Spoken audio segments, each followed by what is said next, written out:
Calcified lesions in our practice has increased over the years, and you see here from about 30% of our lesions, it increased to about 60% of the lesions we are treating nowadays. And you know that calcified lesions are risk factors, and not only for mortality, as shown in this slide here, because there are several factors, clinical factors that are associated with calcifications, and that's why it's no surprise to see the increase in mortality. But also there is an increase in target lesion revascularization, mostly confined to the first year after the procedures. So in my talk, I will focus on two issues: lesion preparation to enable drug-eluting stent implantation and the selection of drug-eluting stent. I have used this modified picture from two colleagues, Casimis and De Maria, and you see that non-crossable lesions are defined as those lesions that are not crossable with balloons, and if they are not crossable with microcatheter,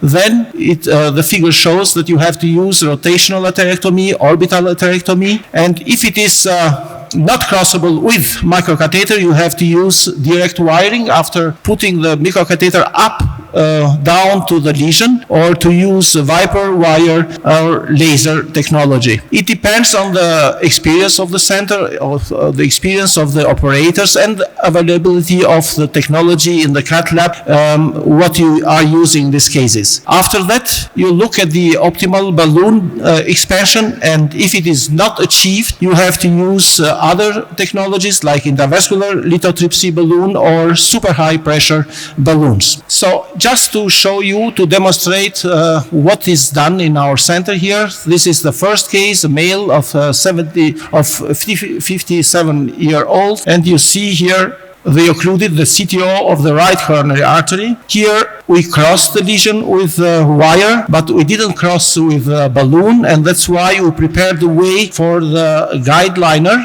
just to be in close proximity to the lesion. And here, even with the guide wire, we couldn't pass any balloon through the lesion. In that case, we went with the turnpike microcatheter to the lesion there, and then we used the rota wire to cross the lesion and to prepare for the rotablation. We did rotablation and we did everything else, and ended with the implantation of the stent, 38 millimeter long, and another one 18 millimeter long. Another case, just to show different techniques used in these cases. Even here we have to do with the CTO of the right coronary arteries, and you see the microcatheter here in this case also, and we put the rota wire through the lesion and did rotablation as it's seen here. And just to know how complex is the treatment of these cases and how many balloons you need to achieve the optimal results in many cases, here are shown OPN 3 millimeter and 45 atom sears, OPN 3.5 millimeters, 45 atom sear, and at the end, in the bifurcation, we use only DCB. You see the stent used in this case and the final result, which seems very good. Another case, it's an occluded circumflex artery. It was also grafted with a vein graft, as you see, but the venous graft is degenerated and many times treated for stents there. So we decided to go anterograde and to treat the initial lesions. You see, in this case, we couldn't get the blur through the lesion. It was a 1.25 millimeter blur. And it's amazing in this case that although it couldn't be passed with a blur, you could pass it with a NIC nano balloon 0.85 millimeter large. At the end, we use NC balloon at 24 atmosphere and stented the lesion with a very good result after that. So as I mentioned before, you need several technologies in many of these cases. Here is one of these cases with the lesion, bifurcation lesions, diagonal and also LAD. And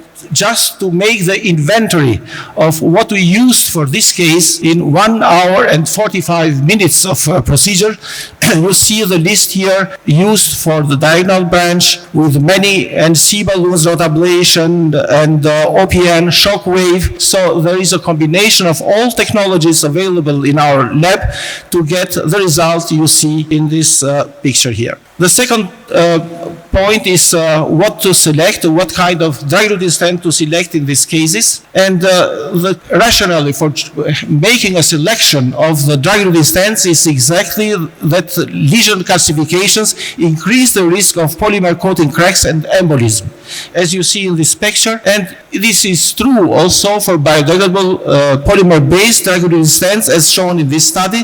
This study has also described the many variants of cracks and tiling and lifting of the coating.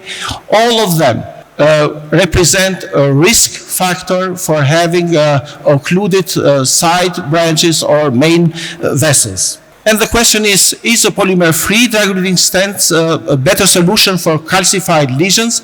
Because not having this polymer coating, the theory would be to have better results than the others. And you know the Vivo ESAR Summit drug-eluting stents, which are polymer-free and have a dual drug elution with propagate and sirolimus. You know the published results of the Vivo ESAR stent in the ESAR test 5 and ESAR test 4 trial, and this is the comparison with the permanent polymer-based XION stent, and you see a very low rate in stent thrombosis up to 10 years, lower than 2% and numerically better than with the XION stent. But what's about calcification? We have done a specific study for this, including almost 5,000 patients, and looking at the difference between polymer-free and permanent polymer-based drug-eluting stents exactly in calcified lesions. And you see exactly what you expect from the polymer-based drug-eluting stent is happening here. The incidence of myocardial infarction up to 10 years is increased, or it is decreased with the polymer-free dual drug-eluting stent, the Vivo ESAR stent. And it is to be expected that the major difference is created in the first months, and because the incidence of myocardial infarction is higher peri-procedurally. So just to conclude, the availability of new technology has improved the procedural outcomes in calcified uncrossable lesions, but the durability of improved procedural outcomes depends also on the correct choice of drug-eluting stent type, with polymer-free dual drug-eluting stents offering better results. Thank you for your attention. But in this case, it's where you have to have the certainty that you are going through, and if needed, you go with a larger blur after that.